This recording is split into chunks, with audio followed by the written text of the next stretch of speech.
अस्सलाम वालेकुम dear students. तो अगर हम अब आगे देखें तो आपका जो लेक्चर है, जहाँ तक हमने कल पढ़ा था, ठीक है, क्लास 9th में, तो हमने पढ़ लिया था जी शिप्स के बारे में भी कि शिप्स और सबमरीन्स कैसे काम। तो सबमरीन का प्रिंसिपल ऑफ फ्लोटेशन है बेटा, बहुत इंपॉर्टेंट है, ठीक है जी। तो आपने बताना है कि जब वेट बढ़ जाता है, बायोन फोर्स कम हो जाती है, तो वो सबमरीन नीचे गिर जाती है, और जब दोबारा से हम बीच में पावर्ड एयर के जो हमारे पास मोटर्स होती हैं वो हम लगाते हैं और पानी को हम बाहर फेंक देते हैं सबमरीन से, तो वो क्या होता है, जो उसके नीचे टैंक्स होते हैं वो जो खाली हो जाते हैं, वो लाइटर हो जाता है, वेट कम हो जाता है, वेट कम होता है, बायोन फोर्स बढ़ जाती है, शिप दोबारा ऊपर की तरफ उड़ जाती है। चलो जी, ये तो हो गया था टॉपिक। अब आज के हमारे 3 टॉपिक है। सबसे पहला टॉपिक है जी हमारा इलास्टिसिटी। जब हम पढ़ते थे ना तो ये अलग से एक चैप्टर हुआ करता था जिसमें इलास्टिसिटी को बड़ा एलेबोरेट करके उन्होंने बताया था, लेकिन इधर उन्होंने सरसरी से ही बताया, इसलिए जितना उन्होंने बताया भी आपको थोड़ा सा बता। इलास्टिसिटी क्या होती है? इलास्टिसिटी जो होती है द अटेंडेंसी ऑफ एन, आप कहिए tendency of a substance, of an object भी कह सकते हैं, of an object to resist against the change occur in its length, volume or shape when a deforming force is applied on. ज़्यादा resist से बेहतर आप लिख लें tendency of an object to come back to its original shape. ये ज़्यादा थी। Attendency of an object to come back to its original length, volume और shape when a deforming force is applied on. इस बात का मतलब क्या है?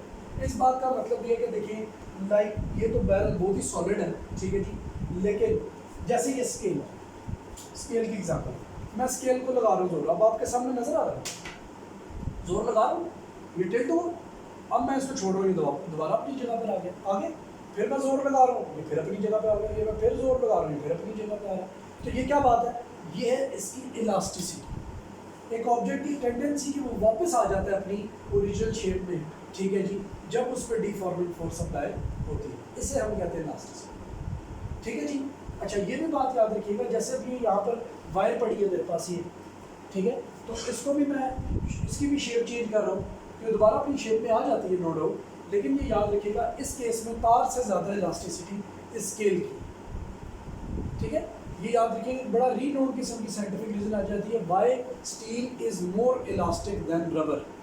ये बड़ी रीनोन किस्म की बड़े अरसे से चलती हुई ना साइंटिफिक रीज़न है। तो उसकी वजह यही है कि देखिए रबर को आप जब उसकी शेप चेंज करते तो वो जल्दी ही अपनी शेप चेंज कर लेता। ये भी इलास्टिसिटी का एक बहुत बड़ी बारीकी है समझने में टॉपिक में, कि देखिए आप हल्की सी फोर्स लगा रहे हैं, शेप चेंज कर रहे हैं, जैसे कि ये मार्कर है, मार्कर पे मैं जोर लगा रहा हूँ तो मार्कर भी शायद टिल्ट हो रहा होगा, लेकिन मुझे फोर्स ज़्यादा लगानी पड़ रही है इसकी ओरिजिनल शेप को चेंज करने के लिए। सो इलास्टिसिटी के लिहाज से इस मार्कर की इलास्टिसिटी स्केल से ज़्यादा है, क्योंकि I require more force to produce a certain change in its original shape. आगे बात समझ। सो इलास्टिसिटी वैसे तो ये कहलाती है कि ऑब्जेक्ट की वो टेंडेंसी कि वो वापस अपने ओरिजिनल वॉल्यूम, लेंथ और शेप में आ जाए जब उसके ऊपर डिफॉर्मिंग फोर्स लगे, ठीक है, लेकिन इसके साथ साथ वो चीज़ ज़्यादा इलास्टिक होती है जिसके साथ ज़्यादा फोर्स की रिक्वायरमेंट होती है, डिफॉर्मिंग फोर्स यूज चाहिए हो to change its shape. So this particular object will be more elastic than the other one. That's why steel is more elastic than rubber. एक रबर का पाइप हो तो उसे मोड़ना आसान है, एक स्टील का पाइप हो तो उसे मोड़ना टफ है। It requires more energy. ऐसे ही है ना? So उसकी इलास्टिसिटी भी ज़्यादा कम है। Most of the time हम इलास्टिसिटी को जो है वो एक्सटेंसिबिलिटी के साथ मैच कर रहे होते हैं, लचक के साथ। तो जो चीज़ ज़्यादा लचकदार है वो ज़्यादा इलास्टिक है। फिजिक्स की रूल से इस तरह नहीं है। वो चीज़ जिस पर हमें ज़्यादा फोर्स लगानी पड़े to produce a change in it is known as it will be more elastic than the other. ठीक है जी, तो इलास्टिसिटी का टॉपिक यहाँ पे कवर हो गया। अब इसके बाद 2 छोटे टॉपिक है, स्ट्रेस और स्ट्रेन, और फिर है हुक्स लॉ। और फिर लास्ट टॉपिक है जी यंग्स मॉड्यूलस। तो आई शैल कवर इंशाल्लाह ऑल दिस टॉपिक। सबसे पहली बात है जी स्ट्रेस क्या कहलाता है। स्ट्रेस और प्रेशर में कोई फर्क नहीं, ठीक है जी। स्ट्रेस के बारे में कहते हैं जी a deforming force per unit area is applied on the a deforming यानी फोर्स पर यूनिट एरिया हो गया, deforming force applied per unit area on the object. और मुझे लगता है कि इसमें ये भी बात आएगी कि with in the elastic limit, वो मैं भी आपको बात समझाऊंगा इसमें।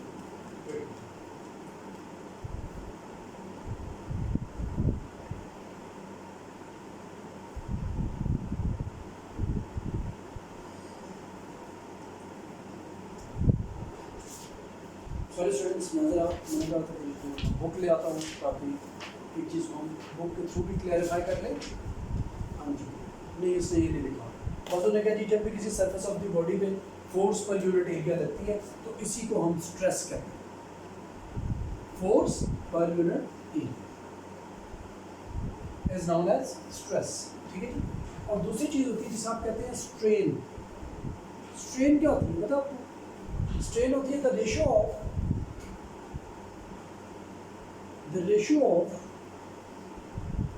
change in length, volume or shape to the original length, volume or shape। अब एक चीज़ है जिसे आप कहते हैं टेंसाइल स्ट्रेन। इसे टेंसाइल नहीं कहते, मुझे मैं बताता हूँ। ये कहलाता है जी change in length of an object to the original length. आपने हाथ में एक स्प्रिंग पकड़ा और उसे आपने स्ट्रेच किया हल्का सा with in the elastic limit. ये ना स्प्रिंग ही खुल गया, खींचा छोड़ा वो वापस अपनी जगह था।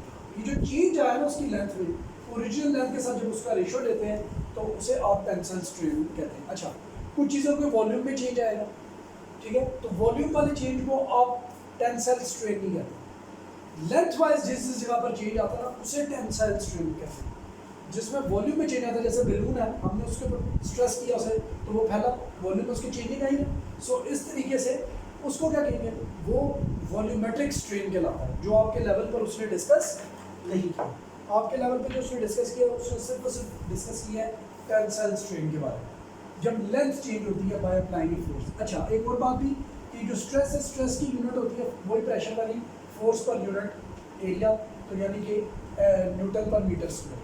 और स्ट्रेन की कोई यूनिट नहीं होती। क्यों? कि ऊपर भी लेंथ है नीचे भी लेंथ है, दोनों यूनिट्स आपस में कट जाती हैं। ये सिर्फ एक रेशो है, ठीक है जी, और इसकी कोई यूनिट नहीं होती। हाँ, ये बात याद रखिए कि स्ट्रेन सिर्फ तब भी डिस्कस हो सकती है जब तक ऑब्जेक्ट अपनी ओरिजिनल पोजीशन में वापस आता है, यानी with in the elastic limit. ये ना वो अपनी शेप ही चेंज कर दे, डिफॉर्म ही हो जाए। जैसे स्प्रिंग है, या आपका क्या कहते हैं जो बॉल पेन के अंदर यूज़ हो रहा है, अब उसे हल्का सा थोड़ा सा इंक्रीज भी करते हुए वापस आ जाता है, थोड़ा सा प्रेस भी करते तो भी वापस आ जाता है। आप बहुत ज़्यादा स्ट्रेच करते तो वो सीधी तार बन जाएगी ऐसे ही। तो अब आपने क्या किया, अब आपने इतनी डिफॉर्मिंग फोर्स उस पर अप्लाई कर दी कि वो उसकी ओरिजिनल जो कंडीशन थी उसने उसको ही अल्टर कर दी। सो हुक्स लॉ वहाँ तक एप्लीकेबल नहीं। हुक्स लॉ एप्लीकेबल है till the time when the object is within its elastic limit. आगे बात सर, इलास्टिक लिमिट किसे कहती है कि when you apply a deforming force and object come back to its original length, इसे deforming force कहते हैं। जैसे एग्जांपल के तौर पर उसने यहाँ पर 3 बातें बताई है। स्प्रिंग है, कहते हैं जिसे आप खींचिए वापस अपनी जगह पे आ जाएगा, इसे आप रोटेट करिए वापस अपनी जगह पे आ जाएगा, इसे आप वो स्केल की तरह खींचे तो दोबारा वाइब्रेट करके ये अपनी जगह पर आ जाएगा। सो इतनी ही फोर्स लगानी है कि ये अपनी ओरिजिनल शेप में वापस ज़रूर आ जाए। ये ना आप इतनी फोर्स लगा दें कि वो ओरिजिनल शेप में वापस ही ना आए। जैसे एग्जांपल के तौर पर यहाँ पर देखिए, ये स्प्रिंग लगा हुआ, हेलिकल स्प्रिंग का एक्सपेरिमेंट भी हम करेंगे इसी हुक्स लॉ को प्रूव करने के लिए। अब ये स्प्रिंग लगा हुआ है, हमने वेट लगाया, हम इतना वेट लगा दिया कि वो स्प्रिंग ही खुल गया। स्प्रिंग वो फिर प्रेस ही होगा, वापस अपनी जगह पे नहीं जाएगा, because we have applied more weight than its elastic limit. हमने इसके इलास्टिक लिमिट से भी ज़्यादा स्ट्रेस इसके ऊपर लगा दी। Within the elastic limit ये याद रखिएगा कि स्ट्रेन हमेशा डायरेक्टली प्रोपोर्शनल होता है स्ट्रेस के।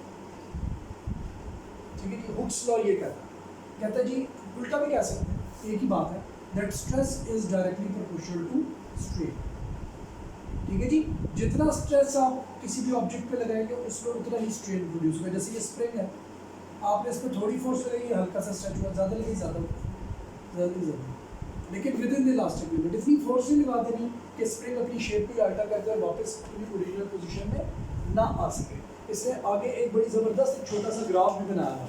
देखिए ये ग्राफ बिल्कुल स्ट्रेट लाइन जा रहा है, लेकिन एक पॉइंट आ गया जहाँ पे ये स्ट्रेट लाइन नहीं रहा, ये टर्न हो गया क्योंकि ये ब्रेकिंग पॉइंट की तरफ जा रहा है। ब्रेकिंग पॉइंट की तरफ स्ट्रेस और स्ट्रेन के दरमियान इक्वल ग्राफ नहीं रहेगा और हुक्स लॉ एप्लीकेबल भी नहीं रहेगा। तो हुक्स लॉ सिर्फ तब तक एप्लीकेबल है जब तक applied stress deforming force object के अंदर जो भी चेंज लेकर आती है वो वापस उसको उसकी ओरिजिनल लेंथ में आने की कैपेसिटी देती है। जैसे एग्जांपल के तौर पर मैं जोर लगा रहा हूँ स्केल पे, लगा रहा हूँ। अब इससे ज़्यादा मैं जोर लगाऊंगा तो स्केल क्या कर जाएगा, ब्रेक कर जाएगा। हुक्स लॉ वहाँ पे एप्लीकेबल नहीं, हुक्स लॉ यहाँ तक एप्लीकेबल। ठीक है जी, कि मैं इसके ऊपर स्ट्रेस लगा रहा हूँ और इसमें स्ट्रेन प्रोड्यूस, ये अपनी शेप को चेंज कर रहा है किसी भी। क्लियर हो गया जी। सो अब अगर स्ट्रेस जो है वो स्ट्रेन के इक्वल है, so by this we can see that stress over strain will be equal to a constant.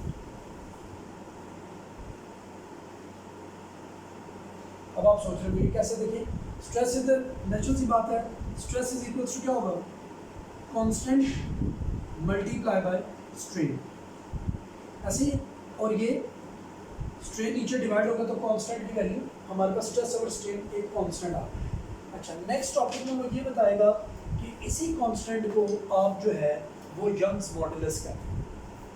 ठीक है, इसी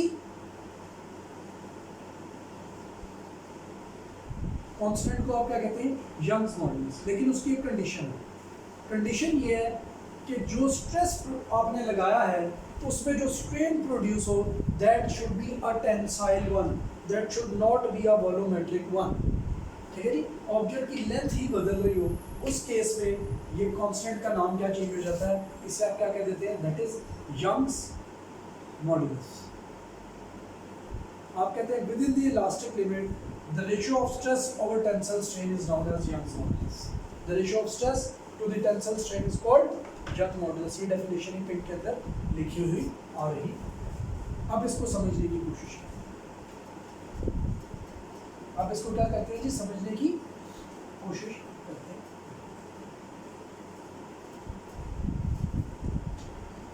अब जरा देखिए, एक रॉड है, ठीक है जी, रबर की रॉड है, आपने इसके ऊपर जोर लगाया और ये स्ट्रेच हो गए, अपनी लेंथ को इंक्रीज कर, इसकी इनिशियल लेंथ एल नॉट थी और फाइनल लेंथ इसकी जो थी वो एल थी, तो चेंज इन लेंथ कितना है, that will be L minus L.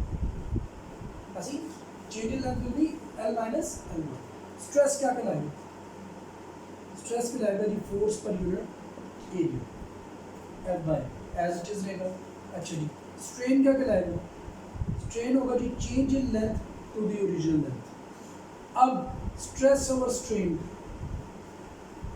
क्या होता है, अभी हमने डेफिनेशन पढ़ी है, ये यंग्स मॉडुलस होता है,